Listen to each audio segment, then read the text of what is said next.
नमस्कार, मैं हूं बिलाल मलिक और आप देख रहे हैं लोकमंच। जिस तरह से कोरोना काल चल रहा है और इसी कोरोना काल में हम सब की सुरक्षा को लेकर सरकार लगातार समय समय पर कदम उठाती रही है और उसके बाद सुरक्षा व्यवस्था में हमारे प्रशासन मुस्तैद है। लेकिन जिस तरह से शिक्षण संस्थानों को लेकर सरकार ने खोलने के आदेश दिए थे और लगातार जो है स्कूल कॉलेज जो है वो खुल चुके हैं, अब सवाल ये उठता है कि वहां पर इस कोरोना महामारी के बाद सुरक्षा व्यवस्था के कैसे और किस तरह से बंदोबस्त किए गए हैं। जो छात्र हैं, उनके माता पिता, अभिभावक, उनमें जो डर है इस कोरोना काल में कि उनका जो बच्चा स्कूल पहुंचेगा, कॉलेज पहुंचेगा, वहां पर किस तरह की सुरक्षा व्यवस्था होगी, किस तरह से वहां पर इंतजामात होंगे, किस तरह से अभिभावकों को भरोसे में लिया जा रहा है, क्योंकि इस कोरोना काल से जो है पूरी दुनिया त्रस्त है। और उसके बाद अगर हम अपने देश की बात करें, भारत के अलग अलग शहरों और अलग अलग राज्यों की बात करें, तो अलग अलग प्रकार से इस पूरे कोरोना काल से, इस कोरोना से लड़ाई लड़ी जा रही है। लेकिन कॉलेज के अंदर शिक्षण संस्थानों में किस तरह से व्यवस्था है, किस तरह से बंदोबस्त किए गए हैं, आज इसी पर हम विस्तार से बातचीत करेंगे, खास चर्चा करेंगे, क्योंकि कुछ खास मेहमान मेरे साथ जुड़ रहे हैं, उनसे भी आपका तारुफ कराते हैं। HLM कॉलेज के डायरेक्टर हैं आभा श्रीवास्तव हमारे साथ जुड़ रही हैं। आभा श्रीवास्तव जी, आपका बहुत बहुत स्वागत है लोकमंच पर। और साथ ही IPEM कॉलेज की प्रिंसिपल हैं निशी जी, आपका भी बहुत बहुत स्वागत है। और साथ ही NIEST कॉलेज के डायरेक्टर हैं नूपुर जी भी हमारे साथ जुड़ रही हैं। आप सभी मेहमानों का एक बार फिर से लोकमंच पर बहुत बहुत स्वागत है। और सबसे पहला सवाल आभा जी मेरा आप ही से है, जिस तरह से शिक्षण संस्थान खुल चुके हैं, लेकिन इस कोरोना काल में एक डर है, डर का माहौल अभिभावकों में है, छात्रों में है, उसको कैसे दूर किया जा रहा है? देखिए, कोरोना काल से हम सभी जूझ रहे हैं और हम सभी ये जानते हैं कि इतने समय तक शिक्षण संस्थानों को बंद रखना या बच्चों की शिक्षा से वंचित रखना ये सॉल्यूशन नहीं है। इसीलिए हम लोगों ने बीच का रास्ता अपनाया है और हम लोग ऑनलाइन एजुकेशन के माध्यम से स्कूल में बच्चों को शिक्षा दे रहे हैं और कॉलेज में भी दे रहे हैं। कुछ कॉलेज में स्टूडेंट्स आ भी रहे हैं। जैसे मैं अपने कॉलेज का एग्जांपल दूं तो हमारे कॉलेज में ऑफलाइन क्लासेस भी चल रही हैं, ऑनलाइन क्लासेस भी चल रही हैं। हमारे यहाँ कोरोना के परिप्रेक्ष्य में जितने भी इंतजामात हो सकते हैं, जैसे चेकिंग करना बच्चों की, टनल लगाए गए हैं, सैनिटाइजेशन के, बच्चों को मास्क दिए जाते हैं। कोई भी स्टूडेंट बिना मास्क के कॉलेज में ना प्रवेश कर सकता है, ना वहाँ पर रह सकता है। टीचर्स की ड्यूटी है एक एक सीट छोड़ करके बच्चों को बैठाया जा रहा है। और मोस्टली जहाँ पर, जैसे कि मैं एजुकेशन डिपार्टमेंट की हूँ, हमारे यहाँ स्ट्रेंथ से ज्यादा होती है स्टूडेंट्स, बिल्कुल, तो उसके लिए हम लोगों ने ऑनलाइन क्लासेस कर रखी हैं। बिल्कुल, तो इससे क्लासेस भी चल रही हैं और एजुकेशन का जो वर्क है वो आगे बढ़ रहा है। हम लोग एजुकेशन से दूर नहीं हो सकते हैं, बच्चों का साल तो नहीं बर्बाद किया जा सकता है। बिल्कुल, ये बड़ा अहम सवाल है। लेकिन आभा जी, अगर बात की जाए जिस तरह से ऑफलाइन और साथ ही ऑनलाइन दोनों ही तरह से छात्रों को शिक्षा दी जा रही है, कितना चुनौतीपूर्ण है? अगर ऑनलाइन हम लोग जो है अपनी क्लासेस चला रहे हैं, छात्रों को किस तरह की परेशानियां आ रही हैं और उसको दूर कैसे किया जा रहा है? बहुत ज्यादा चुनौतीपूर्ण है इस समय, बेसिकली टीचर्स के लिए। टीचर्स के लिए चुनौतीपूर्ण इसलिए है क्योंकि वो तो अपना बेस्ट दे रहे हैं, वो अपना सारा लेक्चर भी प्रिपेयर कर रहे हैं और बच्चों को एक्सप्लेन भी कर रहे हैं, पढ़ा भी रहे हैं, समझा रहे हैं। लेकिन जो हमारे दूर दराज के स्टूडेंट्स हैं, जहाँ पर नेट की जो कनेक्टिविटी है वो ठीक से नहीं हो पाती है, उनके लिए बहुत मुश्किल हो रहा है। बिल्कुल। और इसलिए वो जो लेना चाहते हैं वो ले नहीं पा रहे हैं। हम लोग ऑनलाइन प्रेजेंटेशन भी करवाते हैं, PPT प्रेजेंटेशन से हम लोग लेक्चर दे रहे हैं, बच्चों की हम लोग ऑनलाइन असाइनमेंट भी लेते हैं, वो सारे काम कर रहे हैं। ये कह सकते हैं कि हम 100% तो नहीं टीचिंग है, लेकिन हाँ 70 और 80% तक हम लोग अपना काम कर रहे हैं। बिल्कुल। लेकिन उम्मीद यही है कि आखिरकार जो शिक्षा को लेकर कदम उठाए जा रहे हैं उसका सीधा फायदा छात्रों को मिलता रहे। निशु जी, अगर बात IPEM कॉलेज की जाए, वहां पर किस तरह से इंतजामात किए गए हैं, किस तरह से सुरक्षा व्यवस्था है, किस तरह से छात्रों का ख्याल रखा जा रहा है? देखिए, IPEM कॉलेज की अगर मैं बात करूं तो कोरोना काल जब से शुरू हुआ और जब से पता चला कि भाई शिक्षण संस्थान जो है वो अनिश्चित काल के लिए बंद रहेंगे, तो तभी से ही जो नीतियां हैं, जो पॉलिसीज हैं, वो बनानी शुरू करी गई। और सबसे पहले उन्हीं छात्रों का ध्यान रखा गया, उन्हीं स्टूडेंट्स का ध्यान रखा गया कि जो दूर दराज थे या उनको किस तरीके से हम ऑनलाइन जोड़ सकते हैं। आईपीएम में एक स्टूडियो का निर्माण किया गया जिसमें जो क्लासेस, जो प्रेजेंटेशन फैकल्टी दे रही हैं, वो प्रॉपर एक अच्छी नेटवर्क कनेक्टिविटी के साथ स्टूडेंट्स तक पहुंचे और मैक्सिमम स्टूडेंट्स जो हैं हमारे वो इसका लाभ ले सके।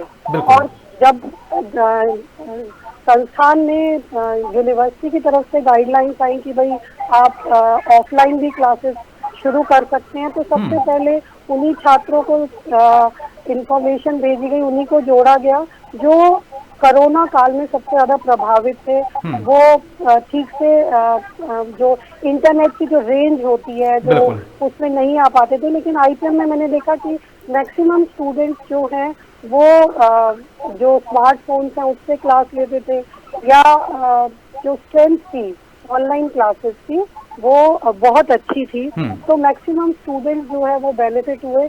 अब क्योंकि देखिए कोरोना तो है, उसकी वजह से जो नुकसान हो रहा है उसको कैसे पूरा किया जाए, पॉजिटिव चीजें भी देखी जाए कि स्टूडेंट्स भी जो हैं वो टेक्नो सेवी हो गए, वो भी ऑनलाइन क्लासेस करना, ऑनलाइन क्लासेस ज्वाइन करना, असाइनमेंट सबमिट करना। तो ये सारी चीजें जो है मैं कहूँगी कि शायद अगर ये वाला जो सिनेरियो है या ये वाला जो पीरियड है अगर नहीं होता तो शायद स्टूडेंट्स इतना ज्यादा नहीं सीख पाते।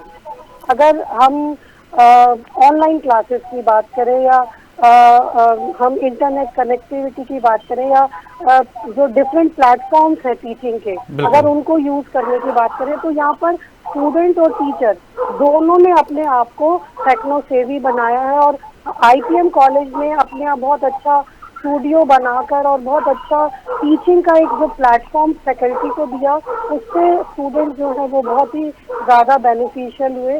और फ्यूचर में भी जब अगर क्लासेस जो है वो ऑफलाइन भी स्टार्ट हो जाती है, स्टिल हम ये कंटिन्यू भी करेंगे। बिल्कुल। तो कोरोना का देखिए हमें पॉजिटिव और नेगेटिव दोनों साथ में लेके चलना है।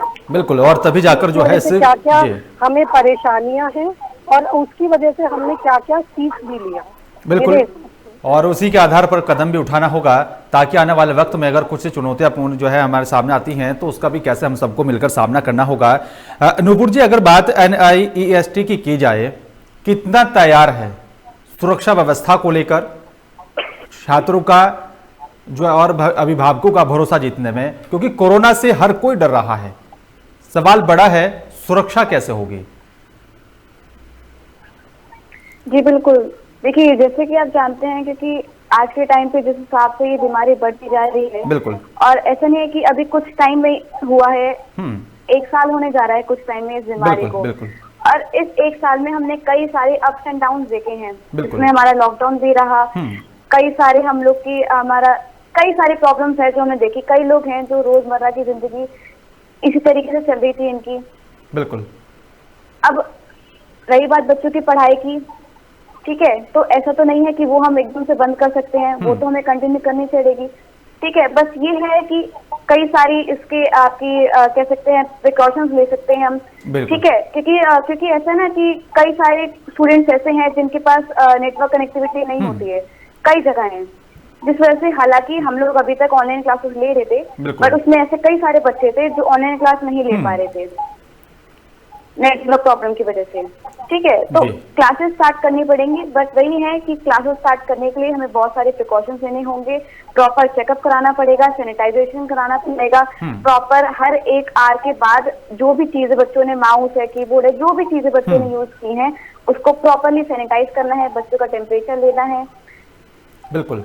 क्योंकि एक ऐसा डर वाला माहौल बन गया है ना हमारे एनवायरनमेंट में कि बच्चे भी इतने ज्यादा वो हो गए हैं कि बाहर नहीं जाना चाहते, घर ही पे रहना चाहते हैं आज के टाइम पे। और कई सारे ऐसे बच्चे हैं इतने टाइम से ऑनलाइन क्लास ले लेके कई ऐसे बच्चे हैं जिनकी आईसाइट वीक हो गई है, जो बाहर नहीं जाना चाहते, दिन भर फोन में गेम खेलते रहते हैं। तो इन सब चीजों से थोड़ा सा बाहर आने के लिए बच्चों को भी बाहर लाना पड़ेगा। बिल्कुल। क्लासेस स्टार्ट करनी पड़ेगी, जी, थोड़ा बिल्कुल। सा एक अच्छा एनवायरनमेंट बनाना पड़ेगा जिससे बच्चे थोड़े से इस बीमारी के बीच में थोड़ा सा मेंटल हेल्थ उनकी अच्छी रहे। बिल्कुल, और तभी जाकर जो है हम सबको अपनी नैतिक जिम्मेदारी समझते हुए भी जो है अपने बच्चों का साथ देना होगा और सुरक्षा व्यवस्था का सबको ख्याल रखना होगा। अगर वो छात्र जो है स्कूल कॉलेज जा रहा है तो मास्क का इस्तेमाल बिल्कुल करना होगा, 2 गज की दूरी का भी ध्यान हमें रखना होगा। आभा जी, अगर बात इस पूरे कोरोना काल के सिनेरियो की यहाँ पर की जाए, कई महीनों का यहाँ पर यह वक्त बीता, एजुकेशन प्रभावित हुआ। हालांकि देश के अंदर या पूरी दुनिया की बात की जाए तो सब कुछ प्रभावित हुआ है, चाहे वो व्यापार हो, एजुकेशन हो, रोजगार हो। लेकिन एजुकेशन जो प्रभावित हुआ है और जो नुकसान बच्चों का इस कोरोना काल में हुआ है, जो रेगुलर क्लासेज नहीं मिल पाई हैं, उसकी भरपाई कैसे होगी यहाँ पर? रेगुलर क्लासेस नहीं मिल पाई हैं, उसकी भरपाई थोड़ी थोड़ी अभी चल रही है। बिल्कुल। और वो हो रही है ऐसा ऑनलाइन क्लासेस के माध्यम से हम लोगों ने बहुत अधिक उसको भरपाई करने की कोशिश की है। बिल्कुल। और जैसा कि आपको पता है कि यूनिवर्सिटी ने कोरोना काल को देखते हुए सारे स्टूडेंट्स को प्रमोट भी कर दिया है। बिल्कुल। और इसके अलावा ऑनलाइन क्लासेस से हम लोग बच्चों को पढ़ाने के साथ साथ अदर और भी सारी चीजें वो सारी करवा रहे हैं जो कि हम ऑफलाइन क्लासेस में करवाते थे। बिल्कुल। हाँ, वो स्टूडेंट जरूर अफेक्टेड हो रहे हैं जहाँ पर नेट की कनेक्टिविटी नहीं है। तो अब सिनेरियो को देखते हुए हम लोग ने उनकी ऑफलाइन क्लासेस स्टार्ट कर दी है। इसकी भरपाई अगर मैं ग्लोबल वे में कहूँ तो उसकी भरपाई पूरे विश्व को करने में टाइम लगेगा। एजुकेशन में भी यही हम लोग कोशिश कर रहे हैं कि इसकी भरपाई हो सके और आगे जो भी अभी कमी रह गई है वो आने वाले टाइम पे जब कोरोना की वैक्सीन आ जाएगी और बच्चों को उसको जरूर हम लोग नॉलेज वे में और जो चीजें बच्चों की रह गई हैं वो जरूर पूरी की जाएंगी। इंस्टीट्यूशंस अपने माध्यम से ये काम को जरूर करेगा और हमारी मॉरल रिस्पॉन्सिबिलिटी भी बनती है। बिल्कुल, हम सबको भी साथ देना होगा। लेकिन आभा जी, अगर बात जिस तरह से सभी शिक्षण संस्थान अपनी पूरी तैयारी के साथ ऑनलाइन क्लासेस को शुरू किया गया शिक्षण संस्थानों की तरफ से, तो छात्रों का कितना सहयोग मिला है? जो छात्र थे हमारे दूर दराज और एक दूसरे प्रांत में रह रहे थे, गांव के इलाकों में भी जो है छात्र हमारे रहते, तो उन तक हमारी पहुंच कितनी मजबूत बनी है और वहां से छात्रों का कितना सहयोग मिला इन ऑनलाइन क्लासेज में? मैं तो ये कहूंगी कि ऑफलाइन क्लासेस से ज्यादा ऑनलाइन क्लासेस में छात्रों का सहयोग रहा है, क्योंकि वो छात्र जो दूर दराज से नहीं भी क्लास अटेंड कर पाते थे वो ऑनलाइन क्लास जरूर ले रहे हैं और उनकी पूरी कोशिश रहती है कि वो ऑनलाइन क्लासेस के माध्यम से अपनी नॉलेज को आगे ले और गेन करें और ज्यादा से ज्यादा वो ले।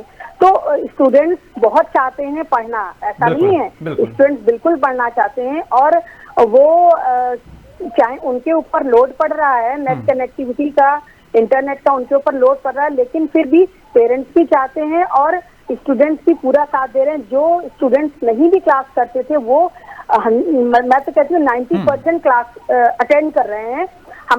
मैं अगर एजुकेशन की बीएड की बात करूँ तो मेरी ऑनलाइन क्लास में डेली 80 से 90 स्टूडेंट्स क्लास अटेंड कर रहे हैं। बिल्कुल, तो कहीं ना कहीं आने का समर्थन भी यहाँ पर फर्क है। बच्चे भी इंटरेस्ट ले रहे, स्टूडेंट्स भी इंटरेस्ट ले रहे हैं क्योंकि वो भी इस पेंडेमिक पीरियड में परेशान हो चुके हैं। बिल्कुल बिल्कुल बिल्कुल। तो वो चाहते हैं कि हम अपनी एजुकेशन को आगे बढ़ाएं। बिल्कुल, और कि वो चाहे ऑनलाइन क्लासेज के माध्यम से ही क्यों ना हो, कुछ परेशानियां हालांकि रही हैं और गांव के क्षेत्र में जो लोग रहते हैं, जो छात्र रहते हैं, उनके सामने रही हैं।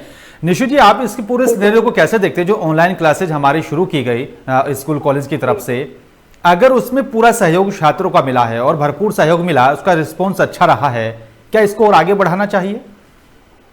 देखिए, जो चीज हम लोगों ने लॉकडाउन के टाइम पर या कोरोना काल के समय में शुरू की, तो मैं ये चाहूंगी कि इसको हम आगे बढ़ाएं। अगर मैं आईपीएम कॉलेज की बात करूं तो हमने जितने भी वेबिनार्स कराए, जितने भी सेमिनार्स कराए, तो अगर हम जब एक normal face to face seminars होते थे तो गैदरिंग जो थी वो बहुत लिमिटेड और आसपास के ही क्षेत्रों से लोग आते थे या ज्यादा से ज्यादा जिनको हम कांटेक्ट कर पाते थे। लेकिन मैंने ये देखा कि कोरोना काल में जब भी सेमिनार्स हुए, वर्कशॉप हुई, हमारे कॉलेज आईपीएम से टॉक शोज वगैरह कराए गए, तो स्टूडेंट्स, टीचर्स और अलग अलग प्रदेशों से, मतलब all over the world, India से अलग अलग स्टेट से लोगों ने पार्टिसिपेट किया और एक बहुत अच्छा रेस्पॉन्स था। तो मुझे लगता है कि हमें ये जो प्रोसेस हमने शुरू किया है, जो मैं प्रथा कहूंगी कि अब ऑनलाइन क्लासेस की या ऑनलाइन प्रोग्राम्स की शुरू हो गई है,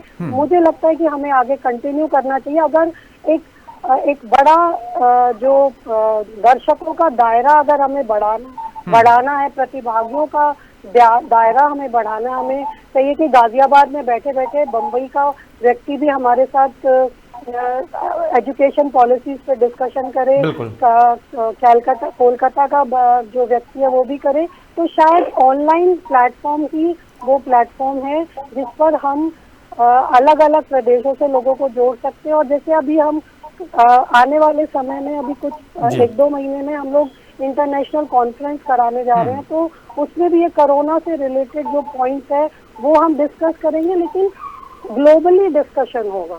और अलग अलग कंट्रीज से हमें बहुत पॉजिटिव रेस्पॉन्स मिल रहे हैं अपने इस इंटरनेशनल कॉन्फ्रेंस के लिए। बिल्कुल। तो मेरा मानना यह है कि हमें इसको भी ऑफलाइन के साथ साथ इसको भी कंटिन्यू करना चाहिए। बिल्कुल। लेकिन निशि जी, बदलाव कितना मानते हैं आप? जब से ऑनलाइन क्लासेज हमारी चल रही हैं, उससे कितना बदलाव आप देख रहे हैं? उससे बदलाव देखिए, मैं बताती हूँ कि आजकल का जो समय है कि नॉर्मल फोन यूज करने वाला स्टूडेंट भी एक एंड्रॉइड फोन को, जिसको सिर्फ वो फोन कॉल करने के लिए या सिर्फ देखने के लिए यूज करता था, आज वो उससे अपनी क्लासेस भी अटेंड करता है, वो अपना असाइनमेंट भी उससे भेज पा रहा है। तो ये जो हम लोगों ने जो ट्रेनिंग सेशंस चलाए हैं कि आप अपने एंड्रॉइड फोन को एज अ कंप्यूटर आप कैसे यूज कर सकते हैं, तो शायद मैं ये समझती हूँ कि जो आजकल की जो जनरेशन है जिसके लिए ये था कि भाई फोन जो है वो बहुत खराब चीज है, फोन से बच्चे को दूर रखना चाहिए, अब वो समय है कि हमें उसको बताना है कि फोन एक बहुत अच्छी चीज है जिसको कि आप अपने आप को बेहतर बनाने के लिए, अपने आप को अपडेट रखने के लिए इस्तेमाल कर सकते हैं। बिल्कुल। कहीं ना कहीं मेरे ख्याल से स्टूडेंट्स ने अपने आप को बहुत अपडेट किया है इस पर कोरोना काल में। बिल्कुल, और काफी इसका जो है अच्छा रिस्पॉन्स भी देखने को मिला।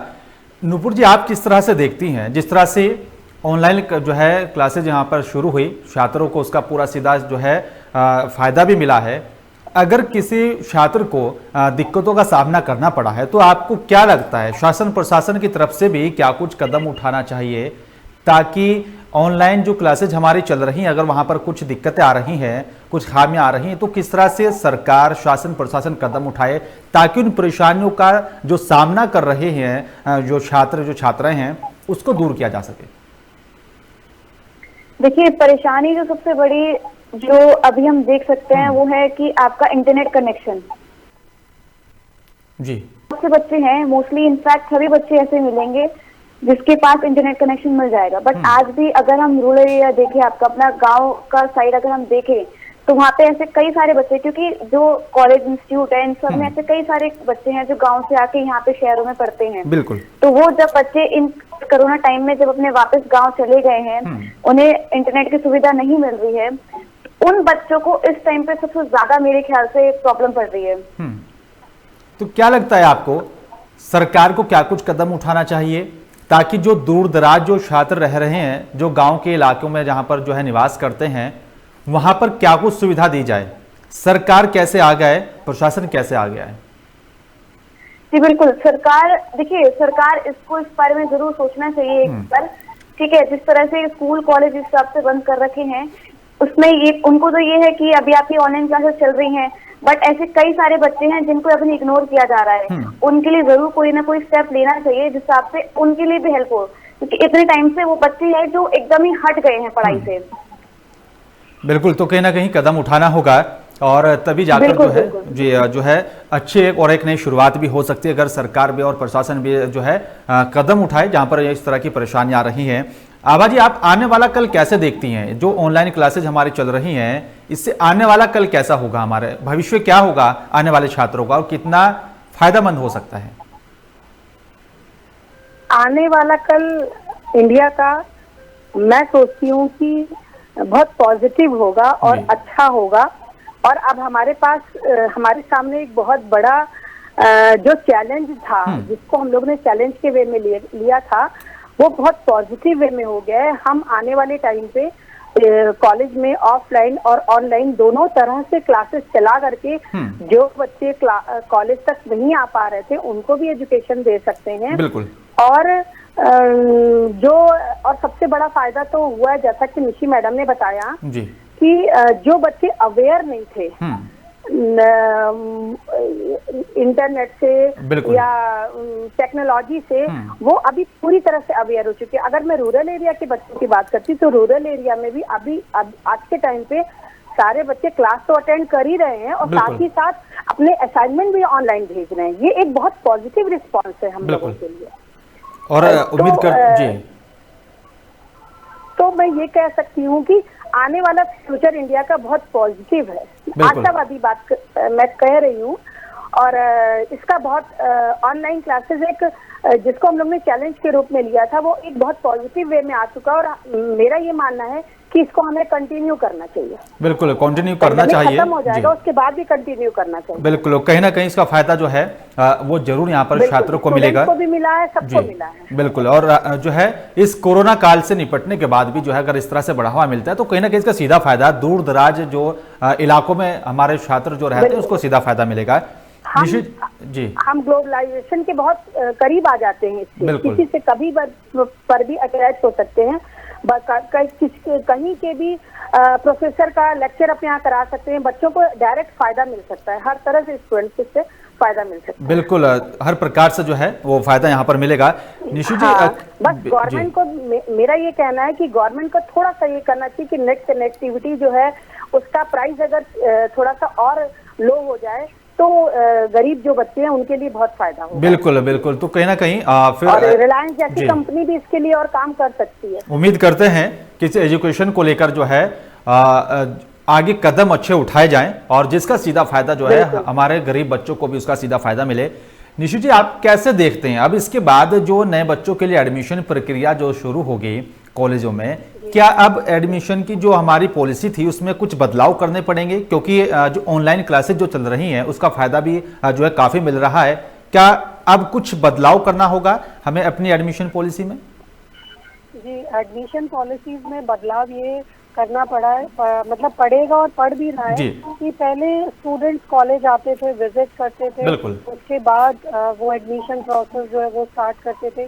तो अभी क्या है कि वेबसाइट पर आप एक वर्चुअल टूर स्टूडेंट्स को कराते हैं कि भाई आप जहाँ एडमिशन लेने जा रहे हैं वो इंस्टीट्यूट कैसा है, कैसा दिखता है, वहाँ पर कौन कौन जो फैकल्टी मेंबर्स हैं या जो टीचिंग स्टाफ है वो किस तरीके का है। तो स्टूडेंट घर बैठे ही किसी, जैसे अभी अगर हम बात करें कि अगर आईपीएल में एडमिशन लेना है तो वर्चुअल टूर के थ्रू पूरा इंस्टीट्यूट जो है वो घूम सकता है, उसको फिजिकली इंस्टीट्यूट जाकर किसी से मिलने की जरूरत नहीं है। बिल्कुल। और इसमें मैं अब जो अभी आप इससे पहले जो प्रश्न पूछ रहे थे कि जो इंटरनेट कनेक्टिविटी की जहाँ तक बात है तो वो बहुत आसान है। मतलब अभी भी मैं देखती हूँ कि जो गांव ग्रामीण शहर है वहाँ पर भी जो टॉवर्स है वो लगाई जा रही हैं, वो जो है वो फंक्शनल की जाए ताकि गांव में बैठा हुआ भी बालक वो ये देख सके कि गाजियाबाद के किस किस कॉलेज में मैं एडमिशन ले सकता हूँ या देश के किसी भी कोने में जहाँ उसको अपनी एडमिशन लेनी है वो कहाँ ले सकता है। तो जो ऑनलाइन प्रोसेस धीरे धीरे बढ़ रहा है उसको एकदम फुली, जो एक तो फुली फंक्शनल हो जाएगा, स्टूडेंट घर बैठे ही सब चीजें कर सकते हैं।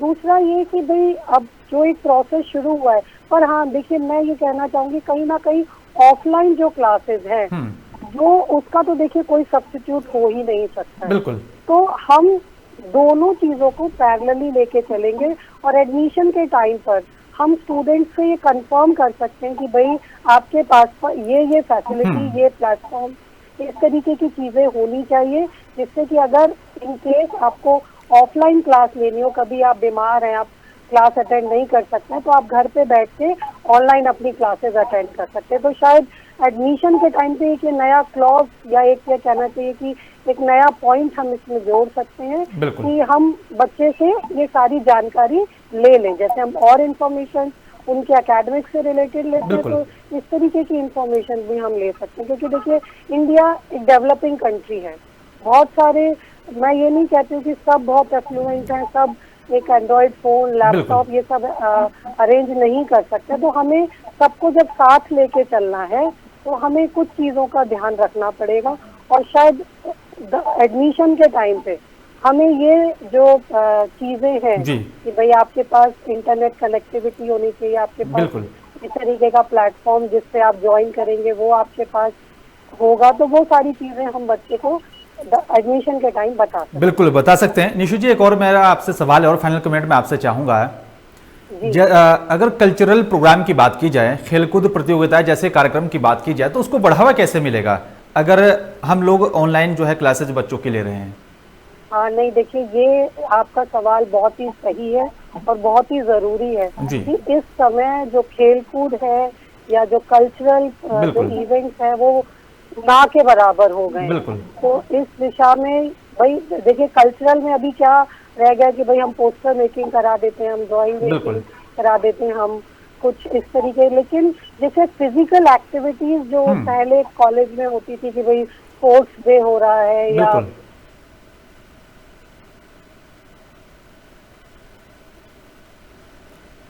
बिल्कुल, तो कहीं ना कहीं हम सबको कदम उठाना होगा। बिल्कुल निशि जी, बिल्कुल सही बात है कि क्योंकि जैसा कल्चरल प्रोग्राम और खेलकूद प्रतियोगिताएं अगर लगातार कॉलेजों में होती थी, उसका एक अच्छा भी रिस्पॉन्स यहाँ पर देखने को मिलता था।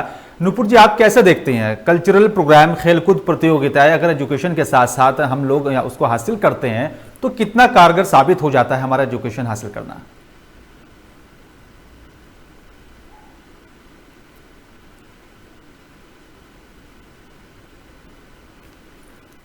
बिल्कुल, तो कहीं ना कहीं जो ऑनलाइन एजुकेशन जो है हम अपने छात्रों को दे रहे हैं, तो उसका सीधा रिस्पांस भी यहाँ पर और अच्छा फायदा सभी को मिल रहा है। ये बड़ा अहम सवाल है। और शुक्रिया आप तीनों मेहमानों का, बहुत बहुत धन्यवाद लोकमंच से बातचीत करने के लिए, विस्तार से बातचीत करने के लिए, क्योंकि एजुकेशन एक सबसे बड़ा अहम मुद्दा है। उस पर किस तरह से काम किया जा रहा है और किस तरह से कॉलेज कदम उठा रहे हैं, यह बड़ा अहम सवाल है। लेकिन जिस तरह से लगातार एजुकेशन को लेकर कदम उठाए जा रहे हैं, ये भी बड़ा अहम सवाल है। और अब देखना यही होगा कि एजुकेशन को लेकर सरकार आगे भी किस तरह से और क्या कुछ सुविधाएं जो है कॉलेजों को देंगी, ताकि उसका सीधा फायदा वहां पर पढ़ने वाले छात्र उठा सके। क्योंकि इस कोरोना काल में पूरे देश जो है वो परेशान है, जनता परेशान है, लेकिन छात्रों को लेकर जिस तरह से स्कूल, कॉलेज, यूनिवर्सिटी जो है अपने कैंपस में सुरक्षा को लेकर सभी प्रकार के इंतजाम किए गए, और साथ ही जो ऑनलाइन जो क्लासेस चल रही हैं उसका भी सीधा फायदा मिल रहा है। लेकिन कल्चरल और खेलकूद प्रतियोगिताएं भी हमारे जीवन में काफ़ी महत्वपूर्ण होती हैं। उसको लेकर भी जो है आगे क्या कुछ कदम उठाए जाएंगे, वे बड़ा अहम सवाल है। फिलहाल मेरे साथ सिर्फ इतना ही। नमस्कार।